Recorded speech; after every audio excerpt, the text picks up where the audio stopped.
ফেসবুকেতে বন্ধু হলো এক পরমা সুন্দরী।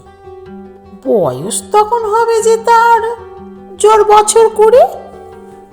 প্রোফাইলে ছবি দেখে আমি মন্ত্রমুগ্ধ।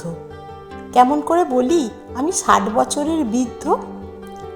প্রোফাইলে আমার ছবি 28 বছর হবে। কি করে কেউ জানবে আমি প্রবীণ হলাম কবে। মোহিনীর ওই মিষ্টি কথা শুধুই কানে বাজে। প্রোফাইলে ছবি দেখি কাজের মাঝে মাঝে। কেমন করে তাকে আমি প্রেম নিবেদন করি। ঘরে এখন আছে আমার 50-এর এক স্ত্রী। ফেসবুকের ওই বন্ধু বলে আজকে দেখা করো। আমার রূপের কথা ভেবে ভয়ে জড়সড়। ছবিতে মোর মাথাখানা ছিল ফুলের টাট, এখন সেটা হয়ে গেছে যেন গড়ের মাঠ।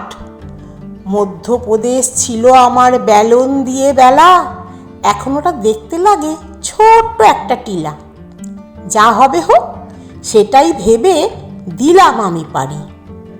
দেখি সে তো অপেক্ষারত 70-এ এক নারী। গায়ের চামড়া কুঁচকে গেছে, মাথাখানা সাদা। ভ্যালভেলিয়ে তাকিয়ে আমি একটা বোকা হাঁদা। সে আমাকে চিনতে নাহি করলো একটুও ভুল। বলল হেসে এসে গেছো আমার বনফুল। হৃদয় তখন মূর্ছা যে যায়, হৃৎস্পন্দন 20। এর থেকে তো অনেক ভালো আমার ঘরের বুড়ি।